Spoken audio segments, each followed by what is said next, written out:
بسم اللہ الرحمن الرحیم۔ صحیح بخاری حدیث نمبر 3۔ ام المومنین حضرت عائشہ رضی اللہ عنہ سے روایت ہے، انہوں نے فرمایا رسول اللہ صلی اللہ علیہ وآلہ وسلم پر وحی کی ابتدا سچے خوابوں کی صورت میں ہوئی۔ آپ جو کچھ خواب میں دیکھتے وہ سپیدہ صبح کی طرح نمودار ہو جاتا، پھر آپ کو تنہائی محبوب ہو گئی۔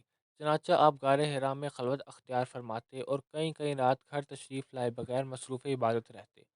آپ کھانے پینے کا سامان گھر سے لے جا کر وہاں چند روز گزارتے، پھر حضرت ختیجہ رضی اللہ عنہ کے پاس واپس آتے اور تقریباً اتنے ہی دنوں کے لیے پھر توشہ لے جاتے۔ یہاں تک کہ ایک روز جب کہ آپ غار حرا میں تھے، یکیپ آپ کے پاس حق آ گیا اور ایک فرشتے نے آ کر آپ سے کہا پڑھو۔ آپ نے فرمایا میں پڑھا ہوا نہیں ہوں۔ آپ کا فرمان ہے اس فرشتے نے مجھے پکڑ کر خوب دبایا یہاں تک کہ میری قوت برداشت جواب دینے لگی، پھر اس نے مجھے چھوڑ دیا اور کہا پڑھو۔ میں نے کہا میں تو پڑھا ہوا نہیں ہوں۔ اس نے دوبارہ مجھے پکڑا اور خوب دبایا جہاں تک کہ میری قوت برداشت جواب دینے لگی، پھر چھوڑ کر کہا پڑھو۔ میں نے کہا میں پڑھا ہوا نہیں ہوں۔ اس نے تیسری بار مجھے پکڑ کر دبایا، پھر چھوڑ کر کہا پڑھو اپنے رب کے نام سے جس نے پیدا کیا، جس نے انسان کو خون کے لوتھڑے سے پیدا کیا، پڑھو، اور تمہارا رب تو نہایت کریم ہے۔ پھر رسول اللہ صلی اللہ علیہ وآلہ وسلم ان آیات کو لے کر واپس آئے اور آپ کا دل خوف سے دھڑک رہا تھا۔ چنانچہ آپ اپنی بیوی حضرت ختیجہ رضی اللہ عنہ کے پاس تشریف لائے اور فرمایا مجھے چادر اڑھا دو، مجھے چادر اڑھا دو۔ انہوں نے آپ کو چادر اڑھا دی یہاں تک کہ آپ سے خوف زدگی کی کیفیت دور ہو گئی۔ پھر آپ نے حضرت ختیجہ رضی اللہ عنہ کو واقعے کی اطلاع دیتے ہوئے فرمایا مجھے اپنی جان کا ڈر ہے۔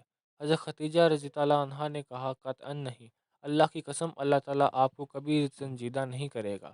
آپ صلہ رحمی کرتے ہیں، درماندوں کا بوجھ اٹھاتے ہیں، فقیروں محتاجوں کو کما کر دیتے ہیں، مہمانوں کی میزبانی کرتے ہیں اور حق کے سلسلے میں پیش آنے والی مصائب کو مدد کرتے ہیں۔ پھر حضرت ختیجہ رضی اللہ عنہ رسول اللہ صلی اللہ علیہ وآلہ وسلم کو ساتھ لے کر اپنے چچا زاد بھائی ورقہ بن نوفل بن اسد بن عبدالعزیز کے پاس آئیں۔ ورقہ دور جہالت میں عیسائی ہو گئے تھے اور عبرانی زبان بھی لکھنا جانتے تھے، چنانچہ عبرانی زبان میں حسب توفیق الہی انجیل لکھتے تھے۔